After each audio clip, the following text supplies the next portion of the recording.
여러분 안녕하십니까. 신문을 부은 방송 아침의 매일경제입니다. 저는 이상훈이고요. 먼저 오늘 아침 조간신문의 일면 기사부터 전해드리겠습니다. 매일경제 일면 톱 기사입니다. 나랏빛에 대해서 다루고 있습니다. 빛의 속도로 나랏빛 반년 사이에 111조가 늘었다. 나랏빛 얘기를 빛의 속도로 뭔가 좀 일부러 맞춘 것 같죠.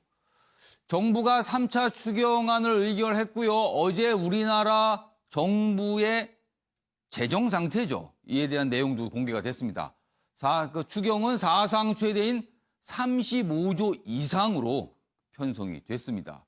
그런데 적자 구체를 24조 발행하는 겁니다. 그러니까 정부에서 쓸 돈을 좀 아끼고 다른 곳 갈 걸 일로 옮겼는데도 모자라서 24조를 빚을 지게 되는 겁니다. 따지고 보니까 올해 재정 적자가 112조로 급증을 하게 된다고 합니다. 옆에 그래프 좀 보겠습니다. 연도별로 매년 나랏빛이 얼마나 늘어나고 있는가 이렇게 봤는데요. 2017년부터 2019년까지는 이 정도, 33조, 20조, 48조. 그런데 올해 들어서 급격하게 늘어납니다. 사실은 이 내용도요, 다 끝나지 않고 더 늘어날 수도 있다. 왜냐하면 아직 상반기도 끝나지 않은 상태입니다. 자, 다음은 조선일보 보겠습니다. 기사가 이쪽에 있습니다. 이재용 삼성전자 부회장 시민 판단 받아보겠다. 삼성이요, 검찰의 기소가 타당한지 판단해달라고 요청을 한 겁니다. 그러면 검찰의 수사심의위원회에서 이 내용을 다루게 되거든요. 이게 이례적인 신청이다. 이렇게 돼서 검찰 내부의 반응이 궁금하다. 이런 내용까지 좀 실려 있습니다. 이번엔 서울신문입니다. 마스크 덮친 폭염, 숨 막히는 방역. 그렇습니다. 계속 기온이 올라가고 있죠. 마스크를 계속 쓰기에는 부담스러운 날씨가 이어지고 있는 겁니다. 특히요, 오늘은요, 대구 32도, 첫 폭염주의보 전국의 비상. 오늘 수도권을 제외한 모든 지역에서 30도 이상의 최고 기온을 기록할 것으로 예보가 됐어요. 그런 상황에서 마스크를 써야 되는데 내용 좀 보면 이렇습니다. 에어컨 튼 카페 사장, 환기는 안 해요. 여행객들 호흡 불편해 마스크 꺼린다. 냉방기 없는 선별진료소 의료진이 비명을 지르고 있다. 더위가 오고 있는데 힘들어진다는 내용들이 소개돼 있습니다. 다음은 국민일보 보겠습니다. 기사가 이쪽에 있군요. 빵 먹을 자유론, 빵을 먹을 자유 이런 얘기를 하신 분이 있는데 기본소득 꺼내든 김종인 제목이 이렇게 돼 있습니다. 어제 국회에서 특강 형태의 어떤 발언도 있었고요. 그리고 기자들의 질문에 발언했는데 빵을 먹을 자유를 줘야지 이게 실질적인 자유다. 이런 얘기를 했습니다. 그래서 과연 의미가 무엇인지 또 여러 가지 해석이 있습니다. 재정 확보 완전히 돼야 실시가 가능하다. 기본소득과 관련된 건데요. 오늘 통합당 경제정책 기조 발표 예정인데 이런 내용들이 얼마나 담길지 관심을 모으고 있다는 내용입니다. 지금까지 일면기사 짚어봤고요. 오늘도 네 분 패널 자리하셨습니다. 한 분씩 소개해드리겠습니다. 먼저 윤영걸 전 매경닷컴 대표 나오셨고요. 그 옆에는요, 현근택 민주당 법률위 부위원장 나오셨습니다. 그리고 이준석 미래통합당 전 최고위원도 자리하셨고요. 마지막으로 박정한 장한대 교수 나오셨습니다. 안녕하세요.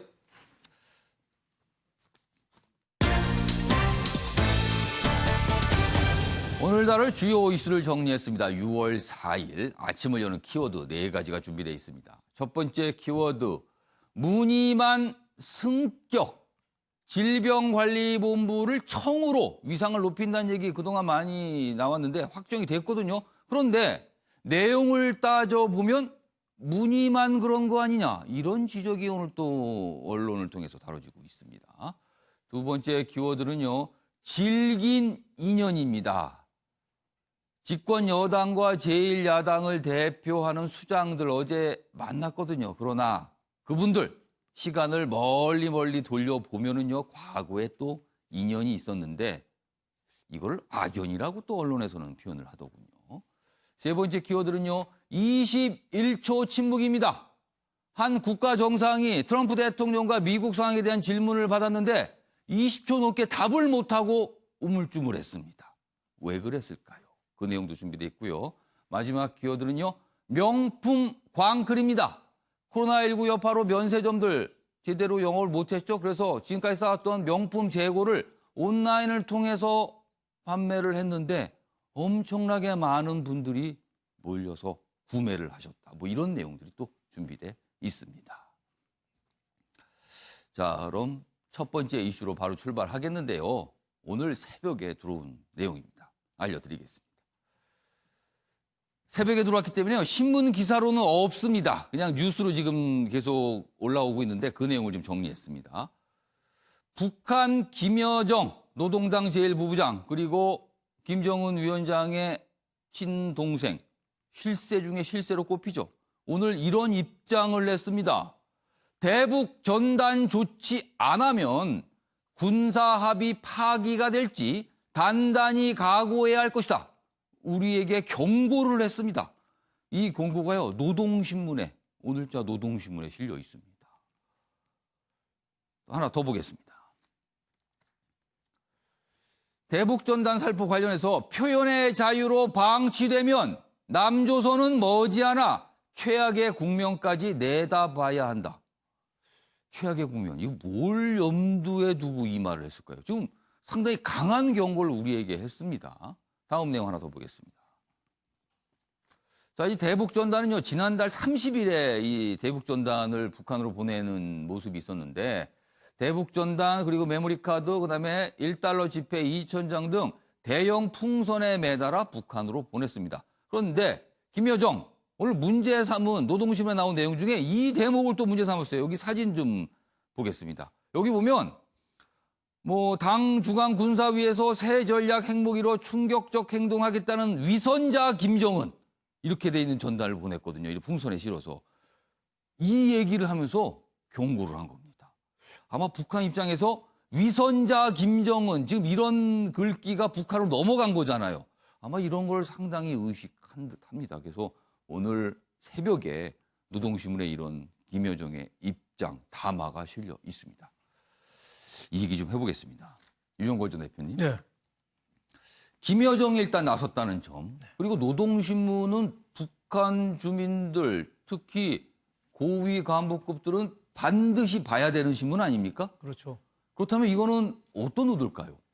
김여정이가 요전에 김정은 유고설이 있을 때 예. 차기 주자라고 할 정도로 지금 실세로 떠오르고 있잖아요. 예. 김여정이가 직접 노동신문을 통해서 저렇게 얘기한 거는 어떻게 보면 북한의 공식 입장이 아닌가 이렇게 생각이 됩니다. 예. 그리고 지금 북한이 그만큼 과거에 우리 대북 확성기에 대해서 굉장히 아파했거든요.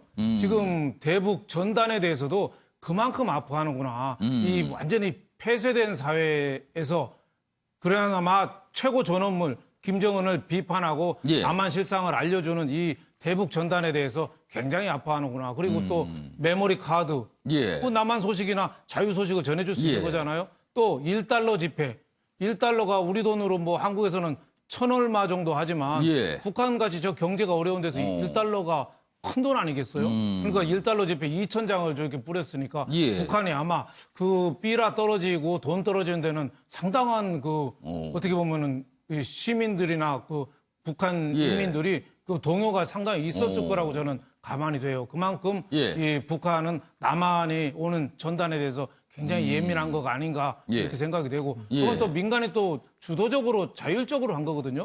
표현의 자유가 있기 때문에 우리 정부도 참 곤혹스러운 입장이 아닌가 이렇게 생각이 돼요. 예. 민간이 뿌리는 걸 막을 수도 없고 그렇죠. 가만 놔두면 계속 해왔던 모습이었거든요. 그렇죠. 김여정이가 저렇게 발표할 정도면 그냥 하는 말은 아닐 거란 말입니다. 예. 9.19 군사합의 파기라든지 더 심한 핵실험을 한다든지 군사 압박을 더 가능성이 있죠. 예. 그래서 우리 정부가 이래저래 좀 곤혹스러운 입장이 아닌가 이렇게 생각이 됩니다. 박찬환 교수님. 네. 사실 대북전단, 민간에서 대북전단 보내는 거 그동안 계속 있었던 일이고요. 이게 정부에서 막기도 이거는 약간 어려운 일 아닙니까? 그렇다면 현실적으로 우리가 이거를 어떻게 할 수는 없는데 그거 막지 않으면 파국 얘기를 했어요. 뭘 의미한 걸까요? 그 파국이라는 거는.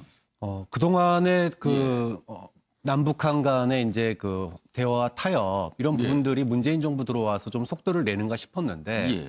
하노이 노딜 이후에 지금 이제 아무런 진전이 없는 상황 예. 아닙니까? 그러면서 그동안에 북측이 우리 측에 계속 얘기한 것은 왜 미국 눈치 보느냐? 미국 눈치 보지 말고 예. 할 거 있으면은 금강산 뭐 관광이라든지 예. 개성공단이라든지 예. 꼭 해라. 그래야지 당신네들 진정성을 믿지 않겠느냐. 이렇게 계속 비판을 해왔거든요. 그런데 이제는 그럼 이제 우리가 미국을 어떻게 하냐. 이렇게 이제 우리로서는 또 한계점을 드러내니까 예. 미국한테 그런 말 못해? 그러면은 예. 너네 안에서 벌어지는 삐라라도 막아라. 그 정도 성의는 보여야 되는 거 아니냐. 북한 입장에서 보면 그렇게 얘기할 수 있는 거죠. 이게 이제 그동안에 북한 측이 92년에 남북 기본 합의서 이래로 예. 상호 비방 중단이라고 하는 걸 굉장히 많이 강조해 왔어요. 예. 그러니까 우리가 기억하듯이 비무장지대에 그 대북 확성기 이거 예. 철거, 예. 그다음에 삐라 이 부분에 대해서 굉장히 민감하게 반응해 왔는데 그 이유 중에 가장 첫 번째는 자신들의 최고 존엄에 대한 비방이 들어있기 때문에 즉 예. 지도자에 대한 예. 비방이 들어있기 때문에 이 부분에 대해서 굉장히 참지 못하는 그런 면들을 보여왔는데 예. 북한 입장에서 보면 그동안에 해왔던 뭐 일관된 얘기를 한 건데 근데 만약에 우리가 이 부분에 대해서 예. 좀 조치가 과거에는 이제 예. 뭐 북한에서 폭격이 날라온 예. 위험성 때문에 강제로 중단시킨 적도 있었잖아요. 예.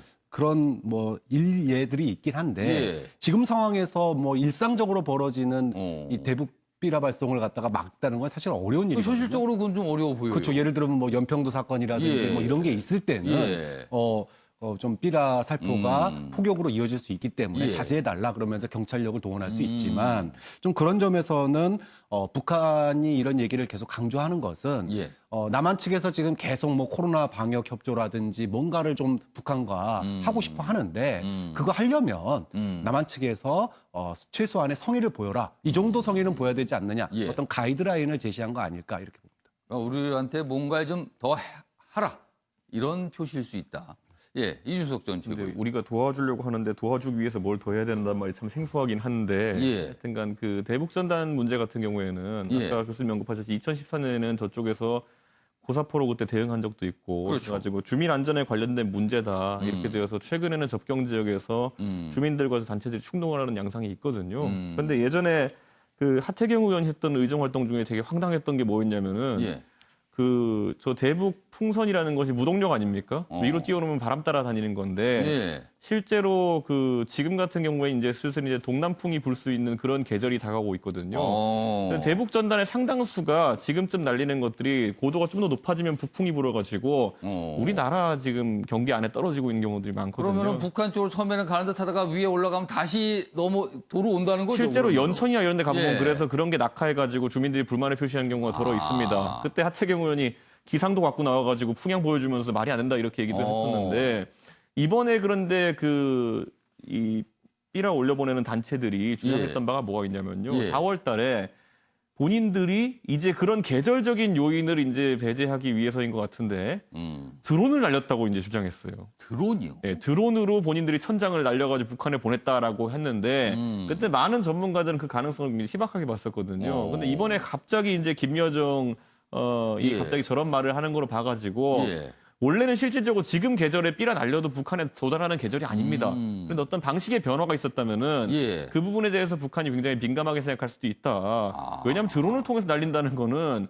폭격으로 따지면 정밀 폭격이 가능합니다. 그거는 제대로 날아간다는 거 아니에요? 그러니까 원래 그냥 곳으로? 풍선으로 날리는 건 무동력이기 때문에 거의 한 1000분의 1 정도로 사람 있는 곳에 떨어질 텐데 예. 이거는 수는 적어도 가가지고 무조건 떨어뜨릴 수 있는 거거든요. 그러다 보니까 어떤 그런 것에 대한 부담을 느껴서 저는 지적을 하는 게 아닐까 싶습니다. 정구택 네네. 부위원장께 짧게 발언할 수 있는 시간 드릴게요. 우리 정부가 북한에서 이렇게 나온 거예요, 지금. 네. 그리고 김여정이 얘기했다는 게 또 심상치는 않아 보여요, 실세기 때문에.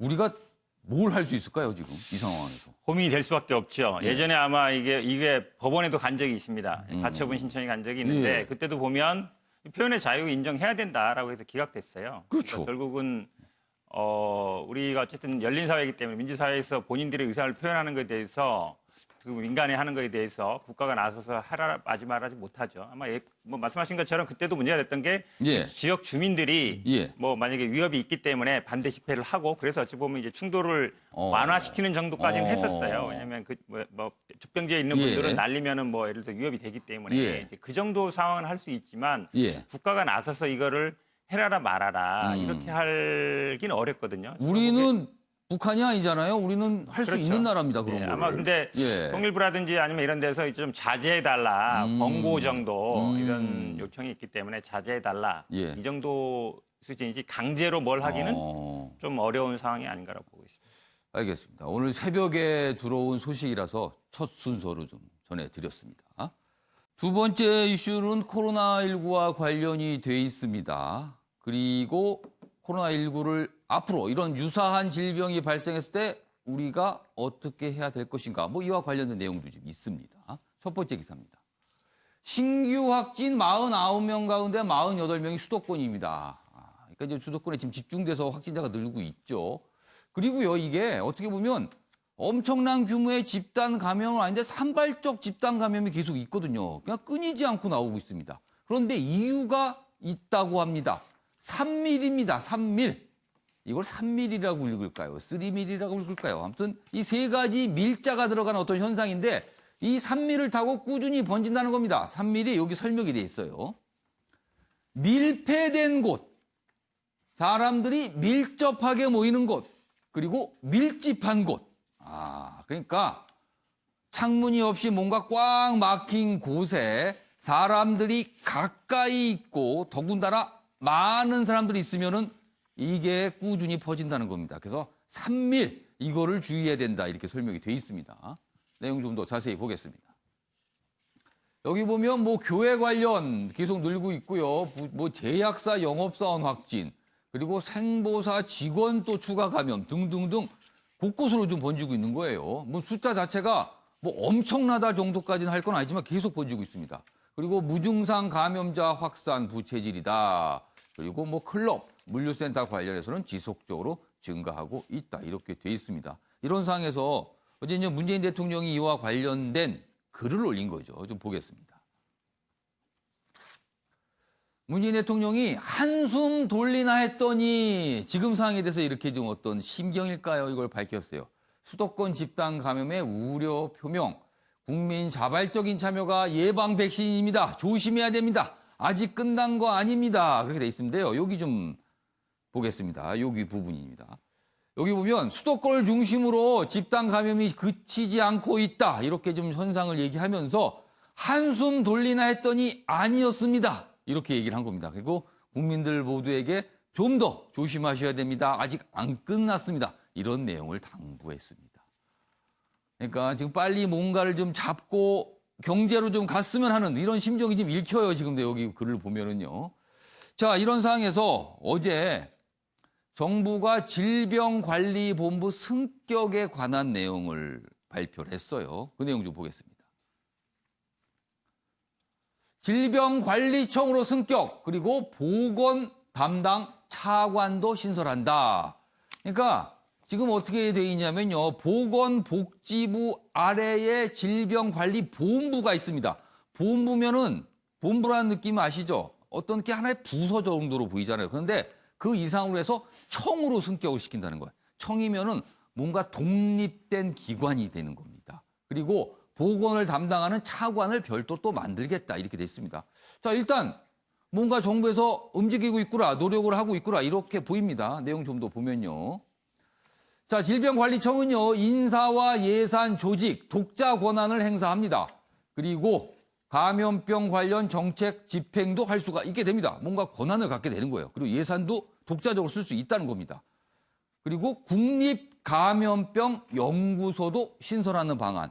미국에는 있습니다. 국립감염병 연구소가. 우리나라 아직 없는데 이거를 새로 만들어서 좀 전문적인 기관을 두겠다. 이런 내용들이 발표가 됐어요. 자, 그럼 어제 발표 내용 확인해 보겠습니다. 현재 보건복지부 소속기관인 질병관리본부는 질병관리청으로 승격함에 따라 예산, 인사, 조직을 독자적으로 운영할 수 있고 감염병과 관련한 정책 및 집행에 있어서도 질병관리청이 실질적인 권한을 행사할 수 있게 됩니다. 이를 통해 감염병 정책 결정의 전문성과 독립성이 향상되고 신속한 의사결정 체계를 갖추게 되어 감염병 대응 역량이 보다 강화될 것으로 기대하고 있습니다. 자, 일단 긍정적인 방향으로 볼 수가 있습니다. 그런데요, 그 구체적인 내용을 좀 더 들어가서 보면은, 이건 뭘까요? 라는 생각을 들게 하는 대목들이 좀 있어요. 기사 보겠습니다.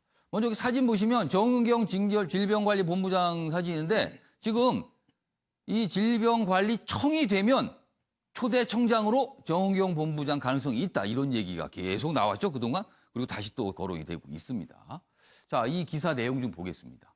무엇이 조금 문제로 보이는가를 다루고 있는데, 질본, 인원과 예산 다 줄이고 청으로 승격. 청으로 승격이 된다는 거는 사람도 늘고 예산도 늘고 통상 이런 거 아닙니까? 근데 보면은 오히려 줄어든다는 거예요. 그러면 실속이 없다. 이렇게 또 평가가 될 수도 있을 것 같아요. 내용 보면은. 정부는 보건복지부에서 질병관리본부를 독립시켜서 청으로 만들기로 했는데 인원은 160명. 이 정도가 줄어든대요, 오히려. 그리고 예산은 1,400억 이상 또 줄어든답니다. 이건 어떻게 된 걸까요? 국립보건연구원을 그동안 질병관리본부가 관할에 뒀는데 이거를 독립을 시켜서 보건복지부가 직접 가져간답니다. 그럼 조직이 떨어져 나가네요. 그리고 앞선 기사에서 감염병 연구소를 줄 수 있다 그랬잖아요. 근데 그 감염병 연구소는요, 떨어져 나가는 보건연구원 밑으로 간답니다. 그럼 이게 어떻게 되는 거죠? 질병관리본부 입장에서는 이건 뭐지요? 라고 묻게 되는 상황이 아니라는 거죠. 그리고 차관을 신설한다는 것도 그동안 많이 얘기가 있었는데 사실상 그럼 보건 담당 차관이 질병관리청을 뭔가 이렇게 좌지우지하는 거 아니냐. 또 이런 얘기도 있습니다. 그러자 이런 지적이 나옵니다. 질본 위한다며 복지부가 뭐 다 챙겨간 거 아니냐. 이런 지적입니다. 물론 보건복지부 관계자 입장에서도 억울할 수도 있습니다. 이런 지적이요. 그러나 전체적으로 보면은 인원도 줄고 예산도 줄고 뭔가 빠져나가는 것 같고 이런 모습이 있거든요. 여기 좀 더 설명되어 있는데 국립보건연구원에 국립감염병연구소를 설치하되 국립보건연구원을 질병관리본부 소속에서 복지부 산하로 옮겨버렸다. 이겁니다. 글쎄 이걸 어떻게 봐야 될까요? 일단 윤영걸 전 대표께서는 어떻게 보셨어요? 이 상황을. 그러니까 뭐 제주는 곰이 넘고 뭐 돈은 누가 챙긴다고 질병관리본부가 예. 이번 그 코로나19 사태로 저희가 정말 중요하다. 예. 저기 힘을 실어줘야겠다. 예. 대통령이 지시한 거잖아요. 그 질병관리청으로 바뀌었어요. 근데 외화 내빈이죠. 그거를 어떻게 보면은 더 좀 인원도 늘고 조직도 키우고 예. 또 지방에 있는 보건소도 일목요연하게 지휘를 하는 그런 질병관리청이 돼야 되는데 인원도 161명 줄고 예산은 1,482억이 줄고 예. 오히려 보건복지부는 제2차관 자리가 또 생겼어요. 그러네요. 그러니까 오히려 보건복지부에서 더 컨트롤이 강화가 됐죠. 그리고 또 그 국립보건연구원 예. 그게 핵심 자리 아니에요? 근데 그거를 절로 빼갔어요. 분리가 되는 거예요. 네, 저거 보건복지부 산하로 가져갔어요. 예. 그래서 또 그 혈액이나 인체 조직이나 장기 이식 이런 모든 부분도 보건복지부로 가져갔어요. 그러니까 외화 내빈 정말 실속이 없는 거죠. 그래서 보건복지부가 왜 파킨슨 법칙이라고 있잖아요. 공무원은 일하고 상관없이 자리 늘린다고. 이 기회를 타서 예. 차관 자리도 만들고 보건복지부가 잔치를 연 거예요. 저거 공무원에 저 뭐를 해줘야 됩니다. 저 대통령이 나서서 빨리 교통정리를 좀 해줘야 됩니다. 예. 저거는 오히려 전국에 있는 보건소라든지 질병에 대해서 일목요연하게 질병관리청이 할 수 있게 해야 되는데 정은경 질병관리본부장을 이제 며칠 후면 청장으로 바뀌겠죠. 정부 조직 개편되면. 그거 빼놓고는 바뀌는 게 없고 오히려 더 힘이 없어졌어요. 그러니까 저는 다른 병이 앞으로도 전염병이 나올 때 어떻게 대응할 건지 참 이해할 수가 없고 비슷한 사례가 옛날에 한 30년 전에 중기청이 생겼거든요. 중소기업이 중요하다고 DJ 말기 YS 초기에 중소기업청 생겼는데 그때 산업자원부에서 그걸 다 통과를 했어요. 그러다 보니까 서로 하도 싸우다 보니까 이거 안 되겠다 해서 지금 중기벤처부로 장관 부처로 승진시켜서 지금은 거의 대등한 관계를 하고 예. 있거든요. 그래서 저거는 관리들한테 놔두면은 저건 해결 못 합니다. 직접 저건 청와대에서 예. 컨트롤해서 예. 보건복지부를 준열하게 저 나무라고 질병관리청을 확실한 청으로 예. 좀 만들어줘야지 예. 바로 비로소 전염병 대책이 제대로 될 수 있다. 저는 이렇게 봅니다. 자, 이준석 전 최고위원이 발언 기회를 요청하셨어요. 하실 말씀이 좀 많으신 것 저는 이제 같아요. 이번 정부가 들어서면서 예. 이 탄핵을 통해서 이제 뭐 준비 기간이 없이 출범했었기 때문에 예. 정부 조직부를 많이 손대지 못했어요. 미래창조과학부를 해체하는 정도의 그 수술만 했었는데 네. 그 각 정부가 들어설 때마다 항상 지적되는 기관이 보건복지부입니다. 아. 왜냐하면 보건복지부가 형성된 이후에 예. 보건이랑 복지라는 단어가 붙어 있는데 예. 잘 생각해 보시면 보건은 이번 사태에서 드러났지만은 예. 과학의 영역입니다. 자연과학에 가까운 영역이거든요. 복지는 경제에 가까운 영역입니다. 뭐 경제, 정치의 영역이라고 할 수도 있어요. 이 두 가지가 붙어 있는 상황 속에서 결국 뭐 저 기사에도 중앙일보에 소개돼 있지만은 예. 결국엔 의료 쪽, 과학 쪽에 해당하는 인력들이 주도적인 위치로 가지 못하는 것이 구조적인 문제로 지적돼 왔던 것이고 예. 굳이 따지자면 보건 같은 경우에는 환경부랑 같이 엮어도 이상하지 않은 정도의 그런 조직이거든요. 복지부는 반대로 경제 관련 부처와 엮어도 되고요. 그러니까 이런 것들을 지금 이제 정은경 본부장이 어쨌든 예. 개인적으로 이제 국민들한테 인지도도 높아지고 예. 또 조직의 인기가 높아진 그런 측면 속에서 예. 독립외청으로 만드는 안이 거론되었겠지만은 저는 정부에서 좀 더 큰 틀에서 고민했으면 어땠을까 하는 아쉬움이 좀 있습니다. 장기적으로 우리가 이제 복지 업무라든지 이런 것들이 예. 경제의 비중이 높아지고 더 확충될 텐데 예. 저렇게 보건 영역과 또 붙어 있는 것 자체가 한 2000년대 초반에 저 조직이 생겼을 때 인식을 예. 그대로 담고 있는 것이 아닌가. 다만 아까 말했듯이 뭐 윤 대표님 말씀하셨듯이 공무원 사회는 이기적으로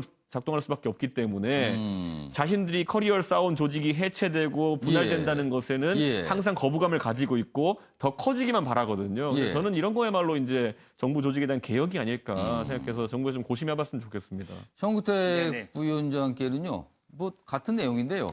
사실 이 코로나19가 굉장히 확산된 이후에 어떤 질병을 일관된 컨트롤 타워가 좀 맡았으면 그렇죠. 좋겠다 이런 네. 의견과 여론이 있었거든요. 그래서 그런 차원에서 청으로 승격을 시키면 좋겠다는 이 여론이 시작이 된 건데 내용을 보면은 과연 그런 처음에 시작점과 맞는 것인가 이걸 좀 생각하긴 합니다. 그렇죠. 지금 이준석 예. 전 최고위원이 지적한 애들로 표현했는데 예. 굉장히 얘기하면 이런 거죠. 그러니까 어느 기관이나 보면은 이제 고시 출신들하고 전문가들하고 예. 섞여 있는 경우에 아주 치열합니다. 자리 싸움이. 그러니까 이게 어찌 보면 전문가 영역이에요. 이번에 아마 질본의 역할이 굉장히 중요했던 게 예. 의사, 그러니까 전문적인 지식 있는 분들이 의사결정을 주도하고 뭔가 역할을 하는 게 예. 저는 안 거거든요. 근데 사실은 내부 승진에서 보면 네.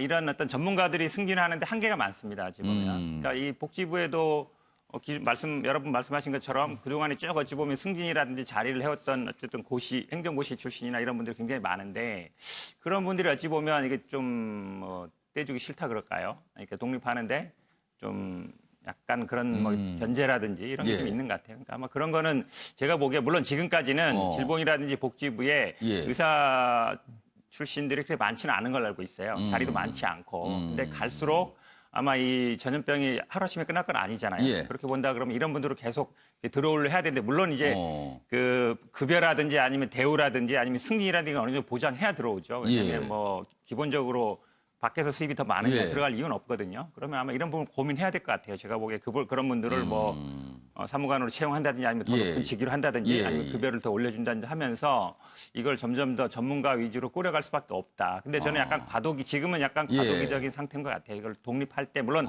앞으로는 이게 아마 점점 더 역할을 느껴갈 것 예. 같은데요. 아마 처음에는 조금 근데 국회에서 저는 논의 과정에서 충분히 또 개선될 여지도 있다고 아니 그냥 보건환경부 만들어서 장관 보내면 돼요, 저분.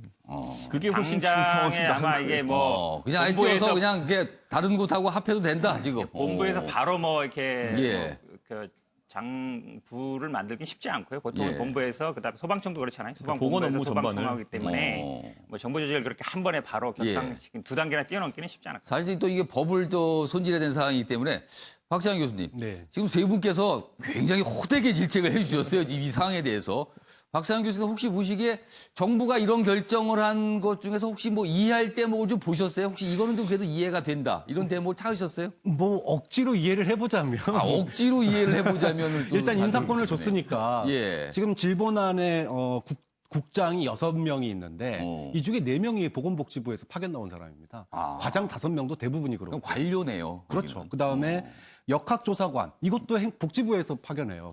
복지부에서 선발하고 그러니까 이런 권한을 예. 앞으로 새로 신설되는 청에서 예. 정은경 본부장이 청장이 돼서 한다면은 효율적이고 아무래도 그 점은 전문가들을 그 자리로 갈 수 있게 하겠네요. 그렇죠. 그 점은 굉장히 잘했다고 생각해요. 근데 문제는 거기까지만 준 겁니다. 그러니까 쉽게 얘기하면 방역 스타니까 방역만 잘해.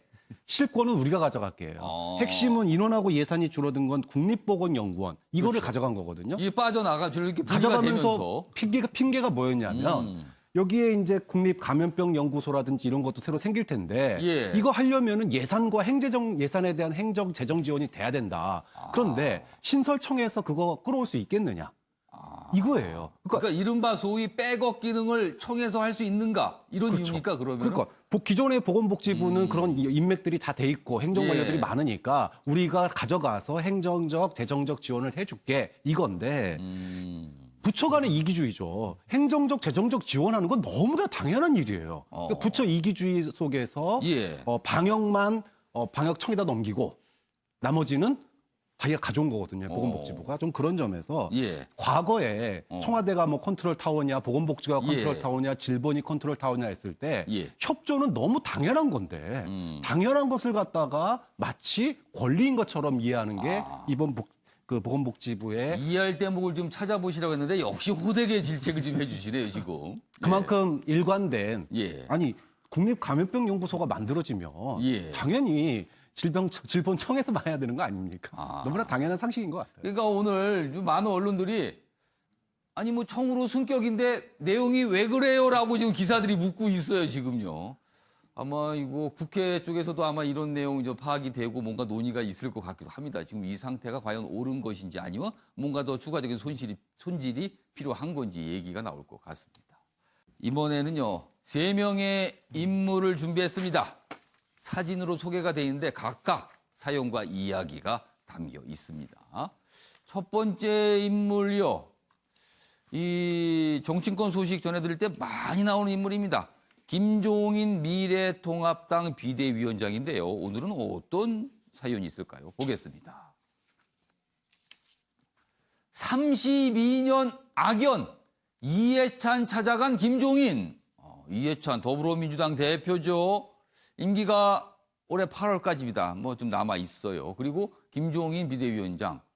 그러니까 비대위원장에 취임을 했으니까 인사차 일단 찾아간 겁니다. 근데 32년 악연이라고 그랬어요. 그리고 강대강 여야 대치 풀릴까? 지금 개원 협상 과정에서 지금 여야가 강대강이죠. 서로 좀 굉장히 어떻게 보면 으르렁대고 있어요. 그런 상황에서 당대표격인 여당과 제1야당의 당대표격인 수장들이 만난 거예요, 지금. 내용 보겠습니다. 악연 설명을 했어요, 여기. 어제 이해찬 대표를 만나서 4년 전에 내가 여기 앉았었는데요. 이런 얘기를 합니다. 뼈 있는 농담으로 회동을 시작했다. 그리고 시간을 돌려보면 이 국회 개원 법대로 할 것이다. 그리고 상임위 배분 관리에 따라 뭐 해야 된다. 어제 이제 이 개원 문제에 대한 얘기가 있었는데 이 부분입니다. 1988년입니다. 총선 맞대결을 했습니다. 두 인물이요. 당시에는 이해찬 대표가 총선에서 승리했습니다. 그게 이 모습이에요. 옆에 사진 보시죠. 32년 전 모습인데 1988년 4월입니다. 서울 관악을에 출마했던 김종인, 이해찬 두 인물의 모습.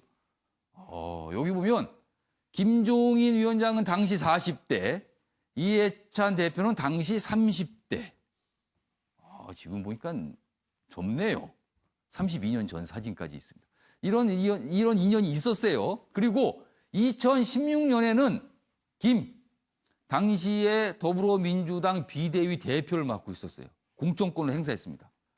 이해찬 대표를 컷오프 시켰어요. 그 이해찬 대표가 무소속 출마했잖아요. 그러니까 이런 모습이 악연이다라고 지금 소개를 하고 있습니다. 자, 어제 만남 모습 확인해 보겠습니다.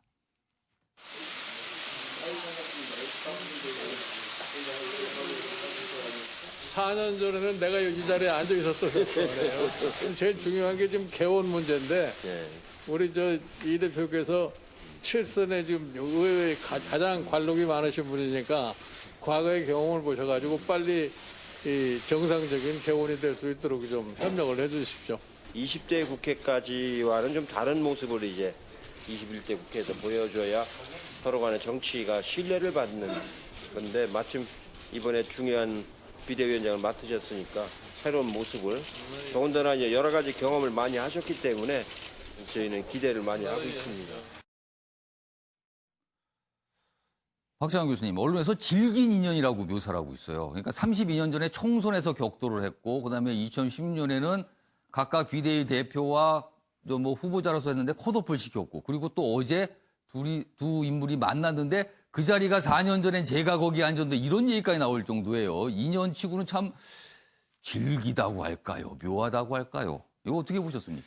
저는 대한민국의 역사가 풀어야 될 숙제가 저 한 장의 사진 안에 담겨 있다고 생각했습니다. 그러니까 민주화 세력을 대변하는 가장 대표적인 정치인이 예. 이해찬 대표죠. 예. 그리고 또 한편에서는 산업화의 정통 관료를 갖다가 대변하는 어떻게 보면 그런 인물이 또 김종인 지금 비대위원장입니다. 자, 그렇게 보면 대한민국의 현대사에서 예. 민주화와 산업화라고 하는 게 물론 극단을 달린 사람들도 있지만 예. 그 안에 국민들이 인정하는 예. 관료와 정치인 안에서 가장 그 소위 말하면 제도권 틀 안에서의 그 민주화와 산업화를 대표하는 세력 아닌가. 그런데 이제까지 민주화 세력과 산업화 세력이 어떻게 보면은 서로가 경쟁을 해온 세력으로 이렇게 비춰지는 거예요. 근데 이제는 정권 교체도 여러 번 됐고 민주화 세력이 집권도 지금 벌써 몇 번째입니까? 이렇게 하다 예. 보니까 이제는 민주화 세력과 산업화 세력의 어떤 협력, 협조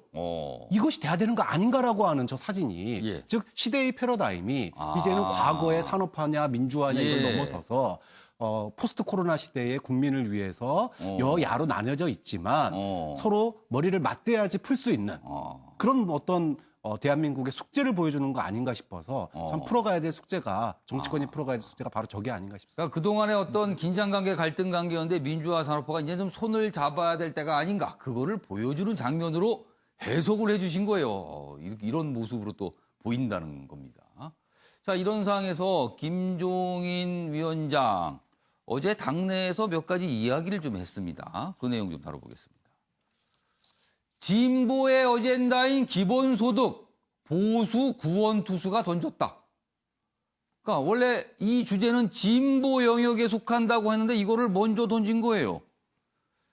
그런데 어제 이런 얘기가 나오니까 청와대 관계자가 어떤 입장을 좀 밝혔어요. 기자들에게. 질문을 뭐 하니까 당연히 나오죠. 현재로서는 기본소득 아직 이르다. 재원 고려에 청년에 우선 적용할 수도 있을 듯하다. 그리고 뭐 좋은 일 될 것, 유사정의당, 뭐 이것도 당내 반응이에요, 지금 이런 모습에 대해서. 자, 이와 관련된 영상도 있는데요. 확인해 보겠습니다. 뭐 기본소득이라는 게 간단한 게 아니에요. 뭐 이렇게 아무거나 뭐 한다고 해서 될 수 있는 게 아니라고. 기본소득 도입에 대한 사회적 공감대는 어느 정도 있는 것 같은데요. 아니 공감대가 있는 거고 그거를 가능하게 할 수 있는 재원의 확보하고는 별개의 문제라고. 응? 그 재원의 확보가 없는 상황에서는 뭐 아무리 공감대가 형성된다 할지라도 그거의 실행이 그렇게 쉽지가 않아요. 그러니까 그건 지금 기본소득 얘기는 올해 초부터 조금씩 나왔습니다. 그러나 뭐 이거를 적극적으로 주었던 여권의 인사들도요. 그 얘기가 본격적으로 되자 조금 부담스러운도 약간 뒤로 빼는 듯한 모습들도 보였거든요. 그래서 아주 적극적으로 얘기하지는 않고 있는 상황에서 기본소득을 강하게 의미하는 어떤 발언들을 지금 하고 있는 거예요. 자, 이준석 전 최고위원. 이런 어떤 뭘까요? 상대가 제기할 법한 이슈를 먼저 던지는 듯한 분위기거든요. 이게 과연 어떻게 통할까? 이겁니다. 그러니까 원래 사람은 가장 자기가 자신 있는 전장에 싸우길 바랍니다. 그런데 이제 김종인 비대위원장이 과거에 보건사회부 장관도 지냈었고 예. 무엇보다도 대한민국의 여러 가지 복지 정책의 입안자이기도 했습니다. 예. 그렇기 때문에 이 분야에 있어가지고 상당한 전문성을 갖고 있다는 자신감이 있기 때문에 주 전장을 일로 삼을 가능성이 높다라고 이제 호사가들이 보고 있는 것이고요. 예. 우리가 이제 2012년에 비당대책위원회에서 박근혜 비대위원장과 김종인 비대위원이 했던 말들을 복귀해 보면은 그 당시에 예. 기초노령연금, 기초연금이 상당히 큰 화두였습니다. 근데 이 기초연금이라는 건 특정 세대를 대상으로 한 기초연금 이제 기본소득에 가까운 것이거든요. 예. 그러다 보니까 그 당시에 그걸 실현시킨 사람도 김종인 비대위원이다 보니까 다시 한번 이목이 가고 있는데 예. 사실 이 부분에 있어가지고 민주당이 뭐 여러 가지 이야기를 할 수 있지만은 적어도 의료보험이라든지 아니면 여러 사회 개혁 정책들 예. 아니면 재벌의 부동산을 뭐 어쨌든 타파한다든지 이런 예. 것들에 있어서 실적을 낸 인사는 김종인 전 장관 유일하기 때문에 아마 이 부분 메시지 전쟁에서는 상당히 좀 이 김종인 비대위원장의 말에 힘이 실리지 않을까. 효과가 있을 것이다. 그리고 아까 재원 문제를 언급했는데요. 예. 그러니까 이게 보수가 생각하는 기본소득제 또는 안심소득제와 예. 진보가 생각하는 기본소득제가 굉장히 다릅니다. 진보는 지금의 복지 시스템에 더해가지고 기본소득제를 얹자는 취지로 많이 예. 이야기하고요. 예. 보수 같은 경우에는 작은 정부론이랑 엮어가지고 기존에 있는 복지체제 중에 이걸 현금 수급 형태로 바꿔가지고 오히려 정부를 효율화하고 작게 만드는 데 목적이 있는 것이거든요. 예. 가장 대표적으로 우리가 기본소득제 하게 되면요. 예. 그 규모를 정해야 되는데 대표적으로 사라져야 될 복지제도가 뭐냐면은 고용보험입니다. 고용보험이 해고된 사람도 일정 수준의 소득을 보장해주기 위해 있는 제도인데 연간 13조 정도 저희가 납입하고 있거든요. 예. 이런 것들이 이제 필요가 없잖아요. 그러니까 중복이 된다라고 볼 수도 있다는 거죠. 그러면. 최대한 그 범위를 어떻게 잡느냐에 따라 가지고 아까 김종인 장관이 이야기한 재원 예, 문제가 해결되는 것이고 의료보험도 마찬가지입니다. 의료보험의 보장성을 다 없앨 필요는 없겠지만은 예. 그래도 기본소득의 확보 좀 하면은 돈 없어서 병원 못 간다 정도의 말이 예. 나올 상황은 아니기 때문에 예. 상당 부분 축소해야 될 수도 있고요. 그러니까 뭐 그런 부분이 다 고려돼야지만 범위와 규모를 확장할 수 있다. 그게 아마 아까 재원 관련된 이야기라고 보시면 될 것 같습니다. 그러니까 재원 얘기를 한 건 재원이 굉장히 고민스럽고 중요하다 한 거는 기존에 있던 복지 혜택과 기본소득 뭔가 겹치는 부분인데 이거를 정리해서 하나로 묶는 작업이 필요하다. 그래서 재원 얘기가 나온다는 거네요, 지금요. 자, 현근태 부위원장께서는 김종인 위원장의 이런 행보 어떤 효과가 있을 거라고 보세요? 저는 약간 기시감이 있는 게요. 예. 지난번에 그 전국민 아마 긴급재난지원금 할 때도 예. 마지막 어찌 보면 뭐 50%에서 70%까지는 이제 저희 민주당에서 나왔지만 예. 전 국민으로 간 건 사실은 황교안 대표가 50만 원 전 국민 주자 하면서 예. 어찌 보면 물꼬를 튼 면이 있어요. 그렇게 본다 그러면 저는 아마 이게 통할 가능성이 좀 있다고 봅니다. 왜 그러냐면 지금 사실은 모든 분들이 지금 이준석 최고의 말씀처럼 예. 어찌 보면 아마 저는 근데 뭐 고용보험이나 뭐 실업보험 이런 건 아니지만 계층별로 지급하는 것들이 있어요. 노인이라든지 아동이라든지 아니면 예. 저소득층이라든지 이렇게 지급하는 금액들이 있거든요. 예. 근데 그런 것들을 예를 들어서 지금 기본소득 형태로 그러니까 전 예. 국민한테 주겠다 이렇게 한다 그러면 이 논의의 촉발점이 저는 될 수도 있다고 봅니다. 왜냐하면 우리 항상 이제 뭐 정부 여당에서 항상 이 재원 때문에 고민해온 예. 부분인데 그 재원 부분에 대해서 아마 제가 보기엔 지금 연구를 하는 것 같아요. 어떤 식으로 할지 지금 나온 것처럼 다른 아마 보험들을 이 지급하는 것들을 어떻게 줄인다든지 예. 아니면 이런 식으로 설계할 것 같은데 그래도 저는 아마 단기적으로 보면 이렇게 제 개인적으로 생각합니다. 예를 들어 지금 지난번 총선 때도 아마 정의당은 뭐 20세한테 뭐 3천만 원 이렇게 나왔거든요. 예. 지금 또 서구의 어떤 학자들을 보면 뭐 25세, 26세한테 뭐 1억 5천 이렇게 기본 자본을 주자는 얘기들도 있어요. 아마 청년층 지금 아마 김종인 비대위고 나서 젊은 정당을 표방하고 있거든요. 호남 젊은 정당 아니면 뭐 이런 쪽에 호소해야 된다 그러면 아마 청년들 대상으로 해서 일정 나이에 일정 금액을 지급하는 형태로 재원 마련은 아까처럼 뭐 근데 아마 이제 청년들한테 지급한다 그러면 노인연금 걸 주는 걸 뺄 수는 없거든요. 당장에는 안 되는데 예. 장기적인 과제로 주고 단기적으로는 아마 뭐 청년이라든지 아니면 일정 정도 대학생이라든지 이런 분들한테 좀 집중할 가능성이 있다고 보입니다. 그럼 민주당 입장에서는 지금 김종인 위원장의 이런 행보가 우리 이슈를 빼앗겼네 이렇게 하면서 당혹스러운 겁니까? 아니면 뭐 잘 됐네 이참에 논의해보지 이렇게 가는 겁니까? 저는 오히려 예. 그러니까 이런 정책 경쟁은 좋다고 봅니다. 그러니까 지난번 20대 국회 때 같은 경우에는 뭐 골프장 예. 밖에 뛰어나가서 아스팔트에서 시위하고 데모하고 어찌 보면 이제 보이콧을 해왔는데 이건 예. 정책 경쟁이잖아요. 어찌 보면 이제 치열하게 정책 경쟁하는 거는 예. 그리고 또 아마 국민들이 지금 상황에서는 이런 정책 경쟁이 더 낫다라고 볼 것 같아요. 오히려 뭐 이념적인 논쟁보다 예. 뭔가 주제를 가지고 기본소득이 오르냐 그르냐 그럼 재원을 어떻게 할 거냐 이거는 치열하게 논의해야 되는 거거든요. 공부를 해야 되는 것이고 또 어찌 보면 방향은 국민들을 위한다는 거잖아요. 예. 그러니까 어쨌든 정치적인 이념적인 이슈가 아니라 저는 그럼 뭐 선의의 경쟁이 될 수 있다고 봅니다. 그러니까 민주당 입장에서는 최소한 뭐 나쁠 건 없다. 뭐 이런 걸로 그럼요. 이해도 왜냐하면 되겠네요. 뭐 지금 이제 그렇게 극우적인 이런 행태보다는 예. 어쨌든 민생이라든지 서민이라든지 국민 복지를 어떻게 챙기자는 거기 때문에 저는 오히려 더 좋은 모습으로 국민들에 다가갈 걸로 보입니다. 근데 이제 알겠습니다. 민주당 입장에서 고민이 될 수밖에 없는 지점이 본인들이 오히려 입안했던 복지제도들을 걷어들여야 되는 지점들이 올 수 있습니다. 가장 대표적인 논의 것이 과정에서 기초생활수급자 제도거든요. 예. 김대중 정부 때 도입되었던 예. 그런 것들은 당연히 기본소득제로 편입되게 되면서 본인들의 성과나 실적이라든지 아니 예. 본인의 주지지층이 엮여 있는 그런 복지제도가 소멸될 수 있다는 것 때문에도 부담이 좀 가긴 할 겁니다. 향후에 이게 논의가 본격화되면은요 서로 바라보고 있는 그 목표점이 다르기 때문에 또 치열하겠네요. 이게 논쟁이요 보니까 지금 이런 얘기가 조금씩 나오고 있습니다. 자, 두 번째 인물로 넘어가겠습니다. 두 번째 인물은 이재용 삼성전자 부회장입니다. 어떤 이야기가 있을까요? 보시죠. 다음입니다. 이재용 검찰 기소 타당성 국민들의 판단을 받는다. 검찰 수사 심의위원회 소집을 신청을 했어요. 여기에서 검찰의 기소가 타당한지를 판단해달라고 한 겁니다. 물론 이 심의위원회에 어떤 결정을 하도 의결을 하더라도 이게 강제력은 없지만 지금까지 보면 통상 검찰이 이 결정에 이런 의결에 따랐다고 해요. 그렇기 때문에 부담을 느끼게 되는 거죠. 이런 상황에서 수사팀은 구속영장 청구 기류다. 기사는 이렇게 소개를 하고 있습니다. 다음 기사 하나 더 보겠습니다. 이재용 측 검찰 기소 시민 판단 들어보자. 그러자 검찰 당혹 이렇게 돼 있네요. 그러니까 검찰이 예상을 못했다 이런 뜻입니다. 여기 보면 검찰의 수사심의위원회 소집을 신청했는데 시민 15명, 전문가 15명의 심의 그리고 2018년에 생긴 제도인데 지금까지 8건인데 이런 대기업 관련해서는 처음 이런 신청이 있었다 그런 겁니다. 그래서 여기에 판단에 따라서 이게 여러 가지 또 영향이 있을 거다. 검찰, 대기업의 신청은 매우 이례적이다 이런 반응이고요. 삼성은 수사 장기화 이거 피로감이 너무 크다 뭐 이런 호소가 있고요. 삼성의 승부수다 아니면 시간 끌기다 이런 시각이 또 갈리고 있다고 합니다. 자, 그럼 이와 관련된 영상부터 확인해 보고 이어가겠습니다. 저는 제 아이들에게 회사 경영권을 물려주지 않을 생각입니다. 오래전부터 마음속에는 두고 있었지만 외부에 밝히는 것은 주저해왔습니다. 이제 더 이상 삼성에서는 무노조 경영이라는 말이 나오지 않도록 하겠습니다. 노사관계 법령을 철저히 준수하고 노동 3권을 확실히 보장하겠습니다.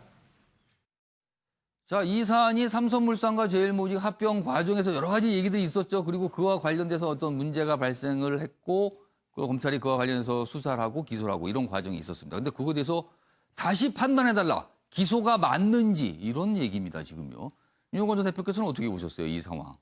삼성의 대기업이 신청했다는 거는 상당히 의외로 받아졌어요. 예. 대개 뭐 개인이나 예. 뭐 조그만한 단체나 이런 데서 하는 거지 삼성이라는 굴지의 기업이 저렇게 검찰 기소 대신에 시민 예. 판단을 들어보자 이렇게 신청한다는 건 상당히 의외로 받아들였죠. 그만큼 삼성이 예.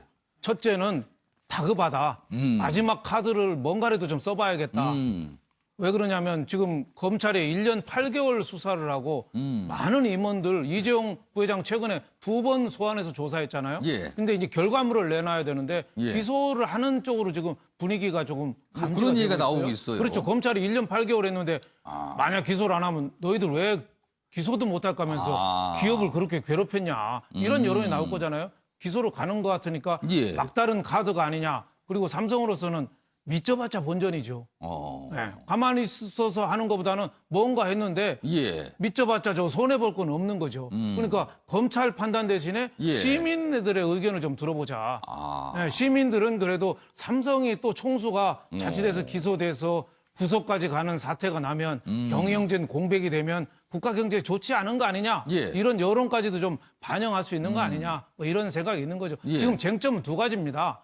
그 삼성물산하고 제일모직 합병할 때 예. 1대 0.35라는 비율인데 제일모직이 이재용 부회장 지분이 크거든요. 그러니까 제일모직에 유리하게 합병 결의를 했느냐. 예. 또 하나는 그 삼성 바이오로직스가 제일모직 자회사인데 예. 그 4조 5천억 그 분식 회계 안 거 아니냐.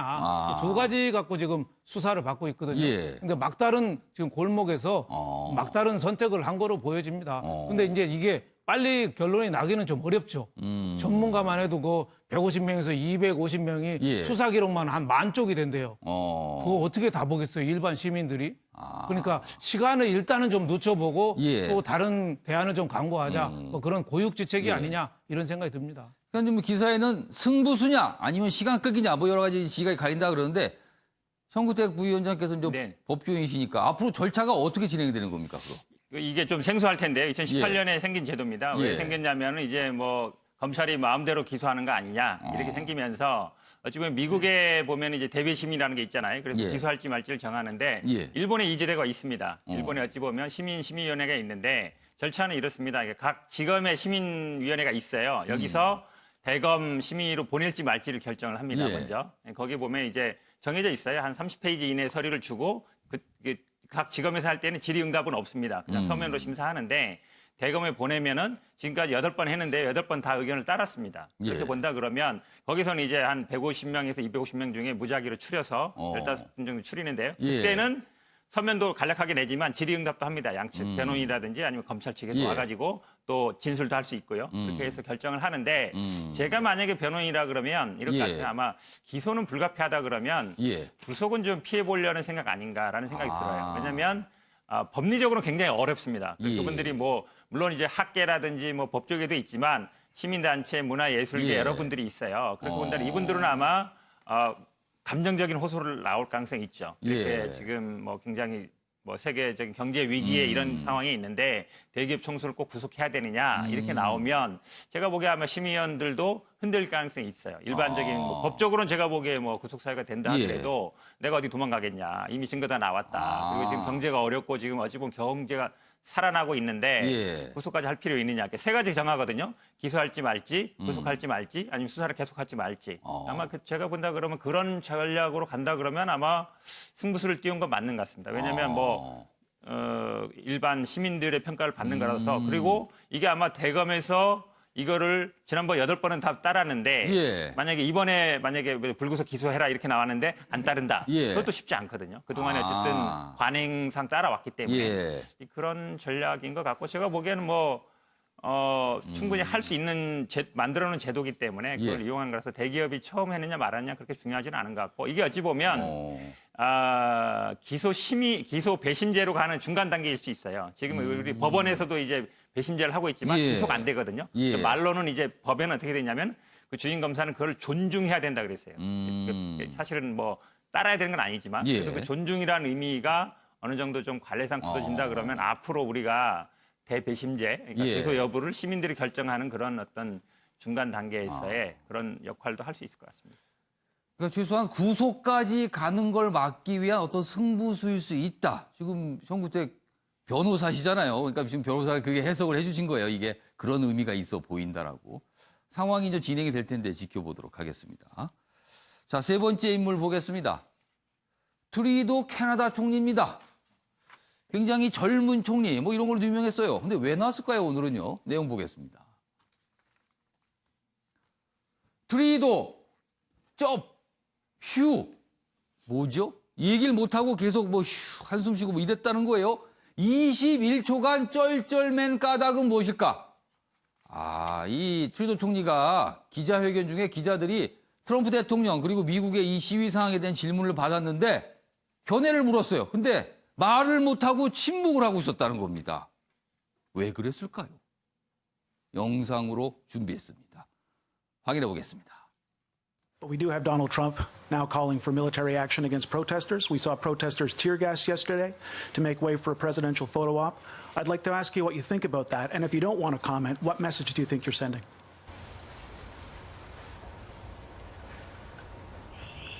자, 지금 질문을 받았는데요. 이거 정지화면 아닙니다.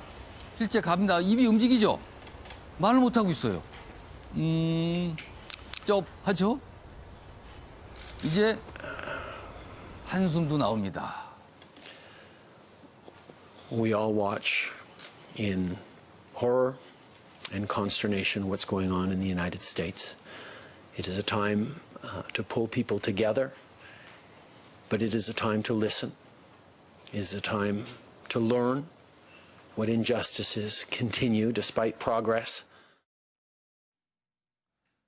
21초간 뜸을 들였어요.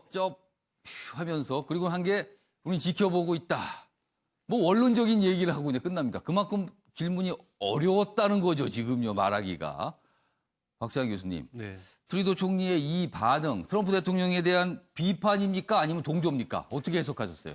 대놓고 비판하지 않았는데 예. 누구나 보면은 다 비판하고 있구나 이렇게 느끼게 만드는 의도된 침묵 이렇게 봤습니다. 사실 캐나다는 미국하고 밀접하게 연관돼 있죠. 그러니까 예. 경제적으로, 안보적으로, 뭐 사회 문화적으로 미국 눈치를 볼 수밖에 없습니다. 예. 대놓고 트럼프 욕을 할 수는 없고 질문에 대해서 뭐 트루도 총리가 뭐 말할 줄 모르는 사람이 아니잖아요. 말 굉장히 잘하는 사람인데 21초나 침묵을 지켰다라고 하는 것은 예. 내가 할 말은 많은데 차마 대놓고 말을 못하는 거다. 이런 것들의 어떤 역설적인 침묵 아니었는가 이렇게 행간을 읽었습니다. 그러니까 21초 동안 이렇게까지 내가 얘기를 못할 지경이다 지금. 트럼프 대통령 봤지요 뭐 이런 의사 표현일 수도 있다고 해석을 해주셨어요.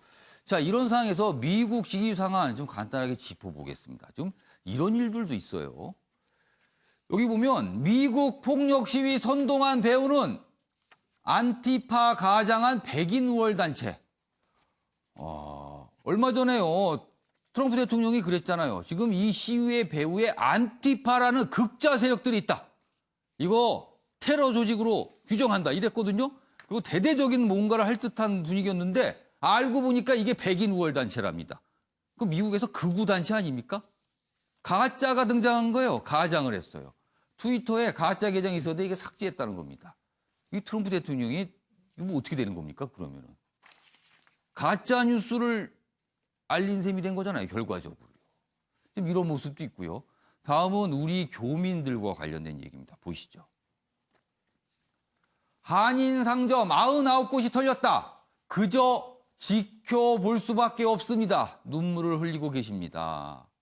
일부 시위대 치안 공백입니다. 지금 미국의 경찰력이요. 시위 진압만 집중하고 있지 이런 상점보나 이런 게 안 되고 있는 거예요. 그 가운데 한인 상점들 엄청난 피해 보고 계십니다.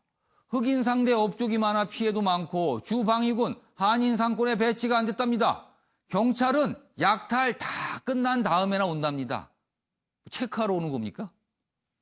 도시별 한인회, 교민보호활동, 피해복구 기금 조성 움직임 등이 있다고 합니다.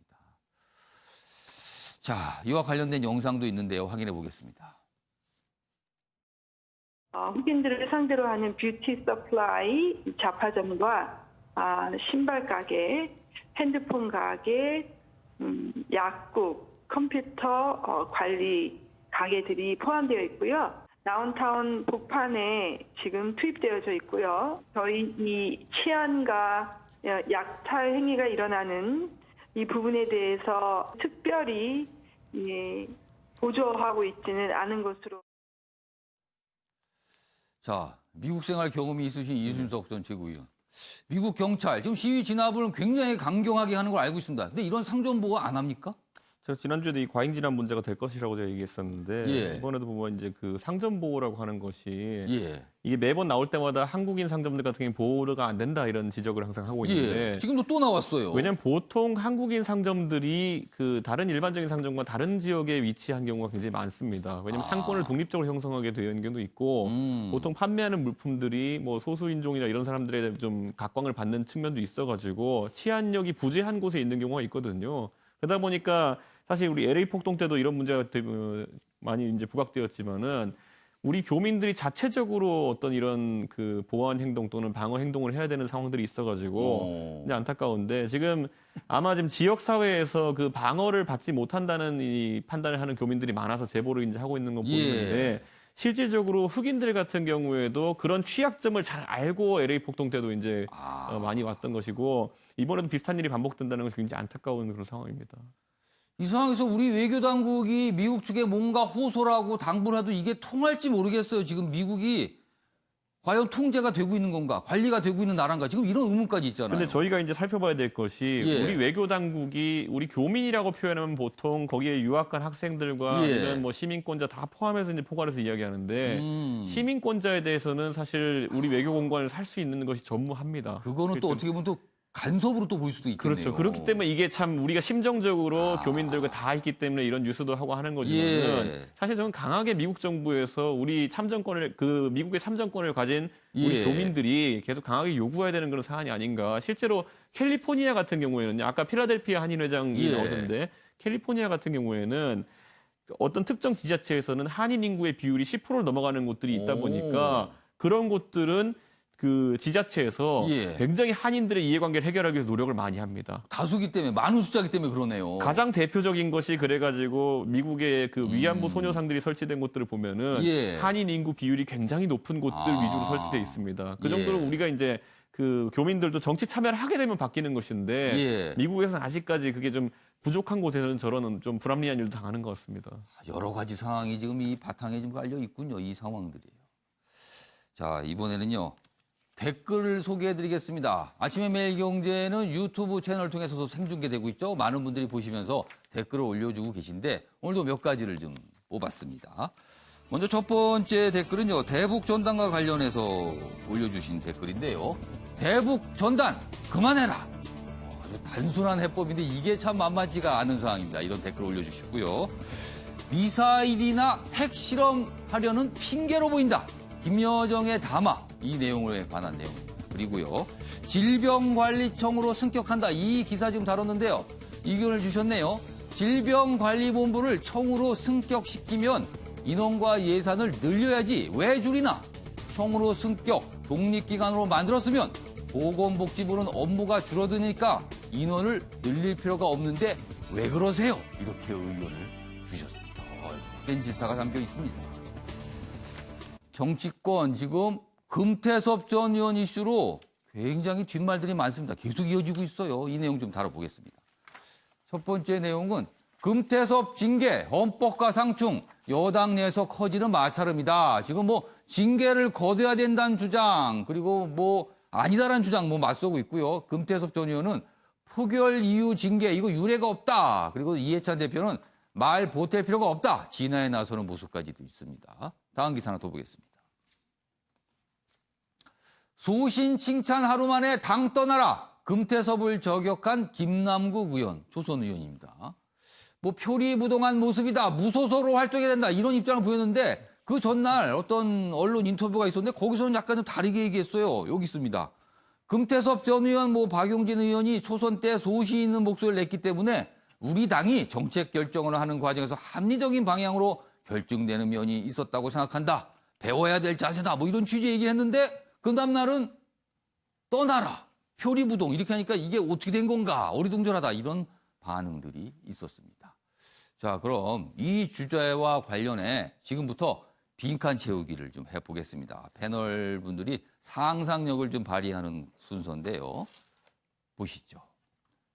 이겁니다. 이 제목의 빈칸을 윤영걸 전 대표님하고 박시환 교수님께서 좀 짐작을 해 주셔야 됩니다. 뭐가 있습니다. 무엇 강박이 도를 넘었다. 지금 민주당 상황을 이렇게 표현한 거예요. 물론 이 표현에 동의하시는 분도 있고 동의 안 하시는 분도 있지만 이런 표현이 나왔습니다. 무엇 강박 도 넘었다. 민주 금태섭 징계 위헌 논란 비화되고 있다. 이런 제목입니다. 무슨 강박이라고 표현을 했을까요? 이걸 인용해서 지금 써놨는데 자 그럼 두 분이 쓰실 시간을 드리기 위해서 관련 영상부터 확인해 보겠습니다. 여기서 당론에 따르지 않은 국회의원의 직무상 투표 행위를 당론에 위반하는 경우에 포함시켜 징계할 경우 헌법 및 국회법의 규정과 충돌이 발생할 여지가 있습니다. 이번 금태섭 전 의원의 징계와 관련한 부분은 금 전 의원 개인의 문제에 국한하는 것이 아니라 정당 민주주의 하에서 국회의원의 직무상 양심을 어디까지 허용할 것인가라는 대단히 중요한 헌법상의 문제라고 생각됩니다. 우리 당의 윤리심판원에서는 금 전 의원의 재심 청구에 대한 결정을 함에 있어서 헌법적 차원의 깊은 수기를 해주실 것을 요청합니다. 당내에서 충분하게 토론을 거쳐가지고 당론이 결정되는데도 불구하고 끝까지 나만 옳다라는 식으로 주장하는 것은 가지는 않다라고 보입니다. 자신의 생각이 소중하고 굉장히 옳다라고 믿는 만큼 또 그만큼 다른 타인의 생각도 존중해줘야 되는데 그런 점이 좀 많이 부족하지 않았나라는 그런 생각도 듭니다. 공천이라고 하는 것은 소신 발언을 했다고 공천을 받지 못한 것이 아니라 그거는 본인이 지역구를 관리하지 않아서 그런 부분에 있어서 국민들의 평가가 있었던 것이기 때문에 이걸 가지고 낙천이라는 벌을 받았다라고 표현하는 것은 매우 부적절하다고 보입니다.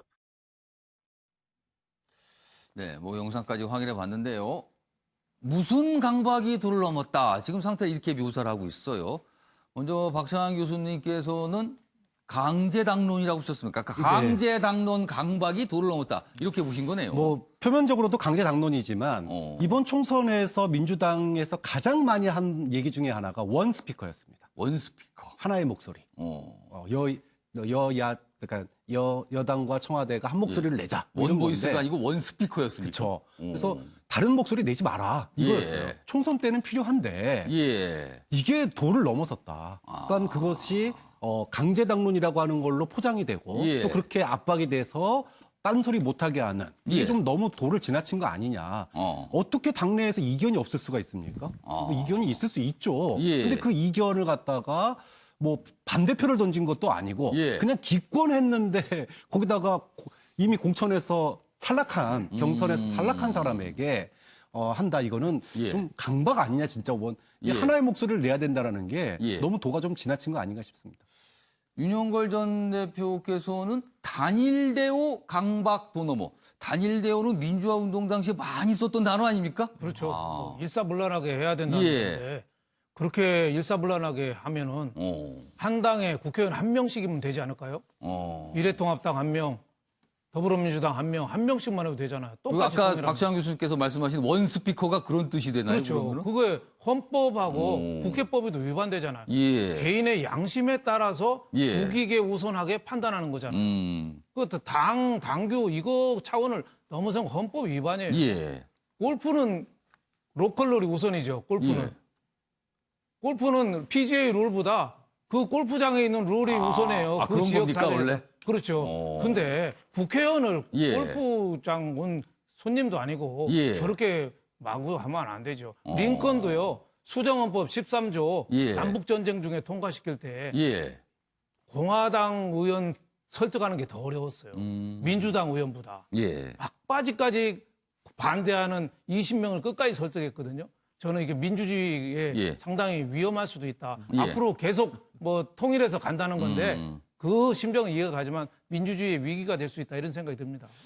자, 두 분께서 각각 강제당론 단일대오 이렇게 답을 추정해 주셨는데 정답을 확인해 보도록 하겠습니다.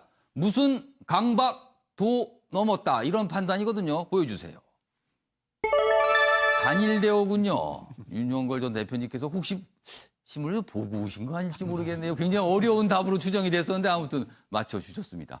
아무래도 현구택 부회장께서 뭔가 뭐라 그럴까요? 반론이랄까요? 좀 발언기를 드려야 될 것 같아요. 한 1분 정도 남았습니다. 사실은 금태섭 전 의원이 이거를 공수처를 반대한 건 알고 있는 사실이죠. 그동안 저도 쓴 글도 읽어보고 했는데 물론 일리 있는 부분도 있습니다. 보면 어차피 검찰이 장악하게 돼 있다. 특수부 줄이는데 왜 설치하냐.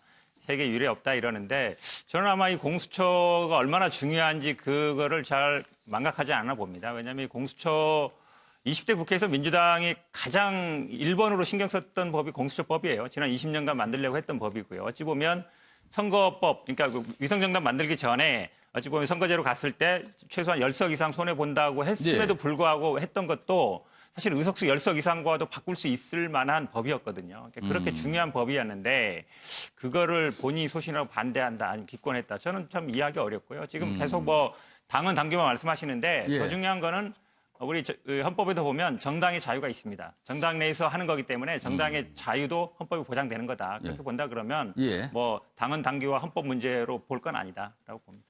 이 내용은 지금 시민단체에서 약간 좀 비판적인 입장이라서 정치권을 좀 넘어서서 여러 가지 논란이 좀 벌어지고 있습니다. 자, 마무리하겠습니다.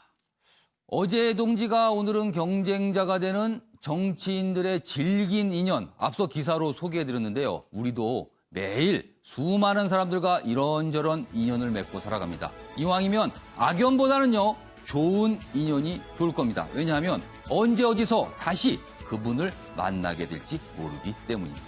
시청해주신 여러분 고맙습니다.